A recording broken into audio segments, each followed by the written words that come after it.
Okay, so I tried to do this earlier today and it didn't work out. Yeah,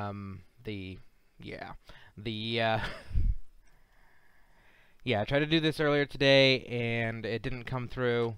The audio wasn't being captured, and this game is just a little bit too obscure, honestly, to just let the game stand on its own. So I decided I had to redo this. So this is DaBombz. Now, this is a game that I made with a team of 3 other guys when I was a student in computer engineering at the University of Utah in 2011, I believe, was when we actually made this. So it is a Bomberman clone, and I think it's pretty good. I like playing it, and I do play it rather regularly, actually. And if you'd like to give it a try, you're more than welcome to. You just go to DaBombz.com, and it will direct you to a place where you can download it. It doesn't have an installer or anything. You have to actually download and unzip everything and just run the executable. But it does work on any Windows machine, as far as I'm aware, since Windows XP. So and there is some Linux code out there. You could probably get it working on Linux. I don't remember exactly how that's done, to be honest. But yeah. So here it is.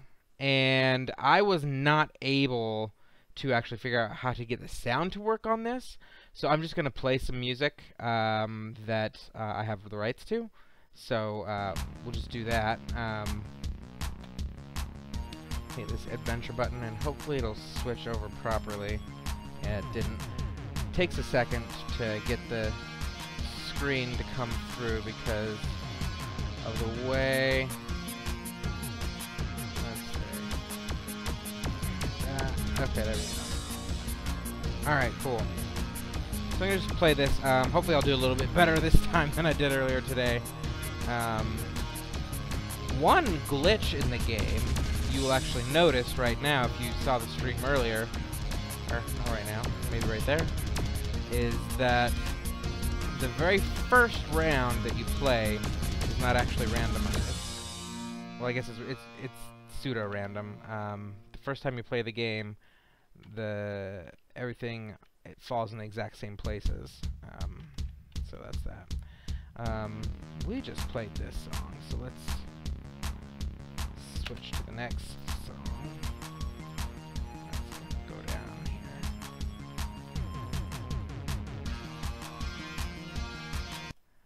Okay, that's better. Alright, so yeah. So this game, I made it with a team of 3 other guys. It was me, Yodai Miura, who is in Japan, and he works in the gaming industry now. I'm not sure the name of his studio, but he has told me that he couldn't tell me what game he was working on, but if I heard it, I would have known it. So that's pretty cool. Good for him. And then the other 2 are Owen Lovell, or Lavelle, I never was quite sure, honestly. And he's a Utah native, and he works in engineering now. I'm not quite sure what he's doing, but he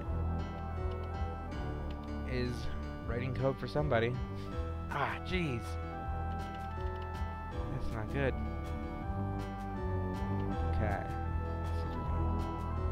Step it up a notch here. Ah, man. And then you get it. Game over. Okay. I'm gonna go ahead and enter my name. I think I need to enter my name in order to access the Facebook page. Oh, man, it didn't load it again. Hold on, make sure it counts with me right.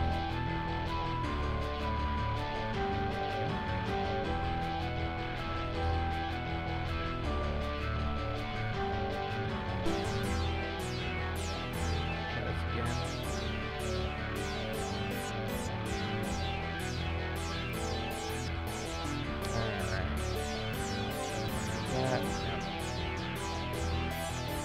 So yeah, like the original Bomberman,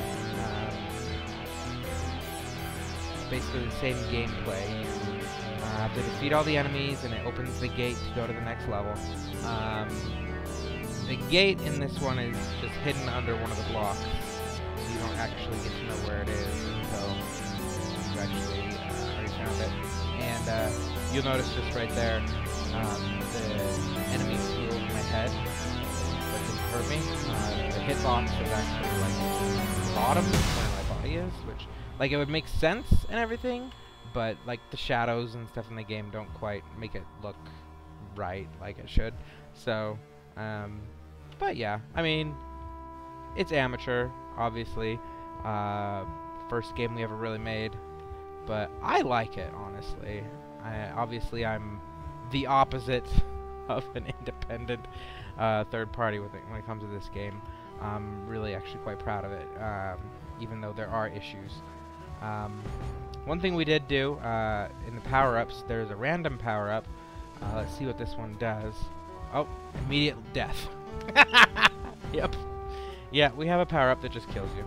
So that's always fun. Yeah, the random power-up is sometimes good, sometimes bad. And some of the good things, I think, it can give you fire that like goes all the way across the screen in one go, or it can crank up your speed really high. It can give you a whole bunch of bombs to lay down. So it's pretty cool.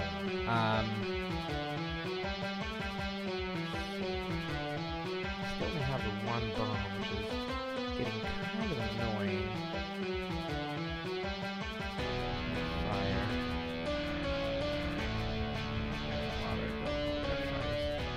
Plenty big as it is.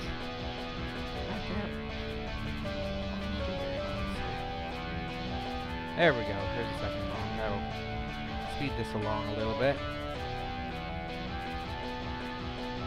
I'm just trying to destroy all the blocks so that I can have enough bombs and other power-ups to do a little bit better on the later levels. So that power-up right there that I'm avoiding, that's the gumshoe, and it's kind of the opposite of the speed boost. The speed boost is just a shoe power-up, but the gumshoe slows you down. So since the power-ups all are, they just add. So if you get, I guess not all. This one doesn't really add. It just changes your bomb for the next bomb to a nuke. Bam! Yeah, that's my favorite part of this game.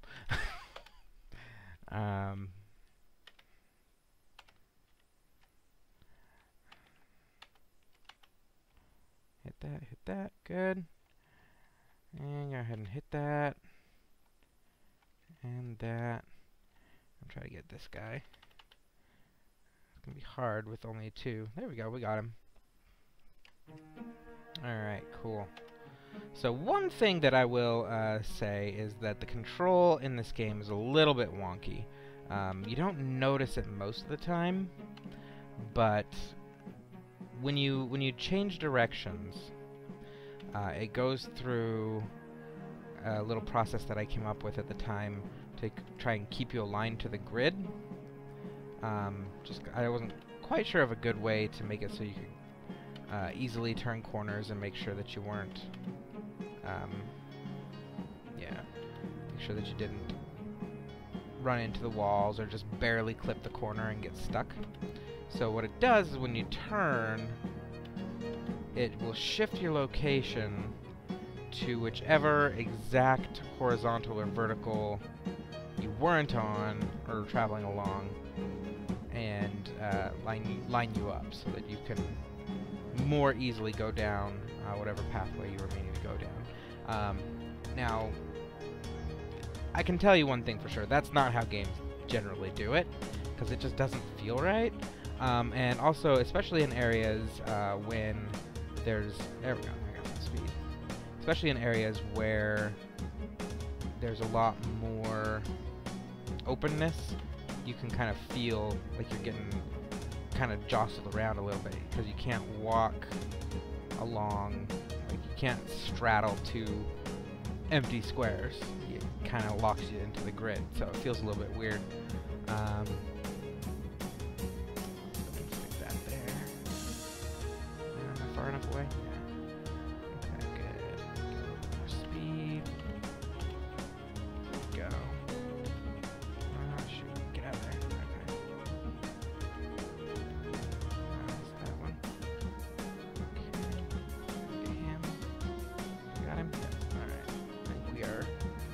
sufficiently powered up. We have 7 lives, so I think we're doing pretty good. Definitely better than we were doing earlier, so I'll call that a win. Alright, cool.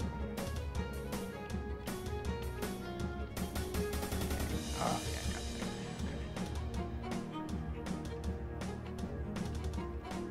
that. Okay, cool. Alright. There's another one up. Sweet.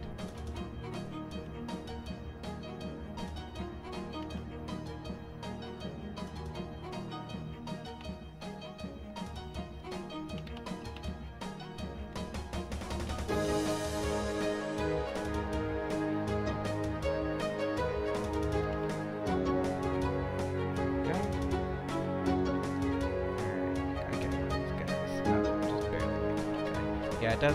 The fire does go through one layer deep of non-explodable material, so you can burn some of the enemies if they are flying over those. If they happen to fly through the area, it would be blown up and over destroyed the bodies. So that's an interesting oddness to this version.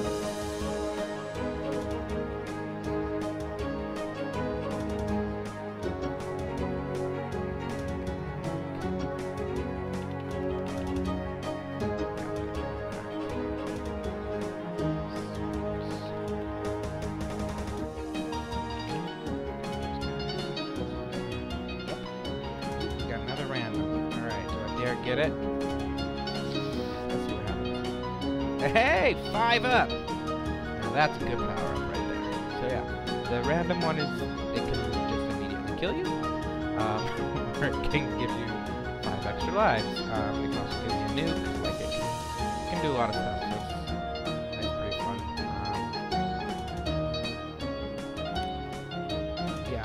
So, where was it? Oh, I was talking about the team. So Yodai is in the gaming industry, working in Japan. He is actually originally from Japan. And then Jeff, he works for Autodesk, but a different company that just recently got bought by Autodesk here in Utah. And then I don't know where Owen works, but he is programming at least. So we all got use out of our education. We all ended up getting into the field. That's good. One thing that's different about this version versus the real Bomberman that I did, you can't blow up your power-ups. In the real Bomberman, you can blow up your power-ups. So, especially in the case of a negative power-up, you can blow it up so you don't have to get it. Unfortunately, in this one, especially in this map, there are sometimes instances where you just have to pick up that bad power-up, and there's nothing you can do about it. Yeah, I wish there were more bad power-ups in games, honestly.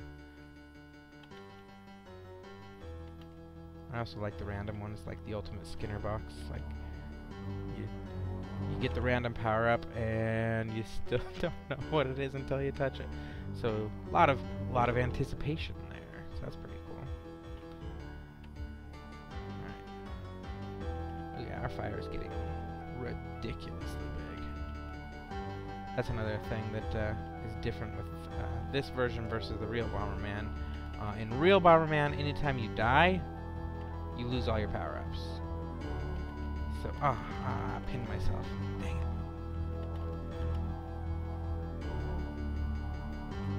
Probably just saw that. Another bug there. As I died just now, you notice the death cost me a certain number of points. But after I was back alive and still invincible, you're invincible so that it can randomly place you anywhere on the board without having to figure out if there's a safe place you can stand a bomb from. You're invincible for just a second. But as you are invincible, if you blow yourself up while you're invincible, your score just drops like a rock. Because the score drop when you die isn't like a set amount of points you lose, it's however many frames you happen to be standing in the fire. It's how many points you lose. So if you just barely catch the very end of the fire, then you won't lose a lot of points. It's kind of an eccentricity about the game, but I like how it looks watching the counter countdown as you die, so I left it that way. I'm not gonna get that random, see what it is. Ah! You see that?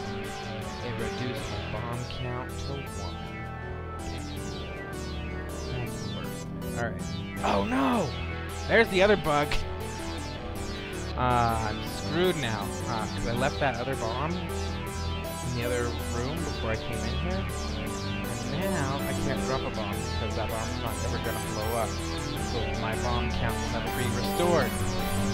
Crap! Well, that's as much as we're getting done today. But I'm glad I was able to reshoot this, because the first shot I didn't have my mic working, and this game's just obviously super obscure because I wrote it myself with a couple of my friends from school. So it's not one of those things where I can just throw it out on the internet and everyone's like, oh yes, DaBombz, because it's not like a well-known thing. But thought it'd be a fun thing to do up here, and so I did, and thanks for joining me. The game does have network play and 2-player mode, so that's pretty cool. But other than that, I think you've basically seen the gist of it. As the game progresses, the unbreakable block style changes. We were going to do a bunch of other things, like add some pigs that run around and shoot fire and explode the walls, but that never happened. We ended up just using these enemies because they were super easy to program. You'll notice they never quite hit the bottom row, though. They don't know... They're programmed incorrectly to know how big the room is, so they don't ever hit that bottom. But yeah, thanks for tuning in. Hope you enjoyed this. It's kind of an odd video, but thanks for joining me, and we'll be back some other time. Bye.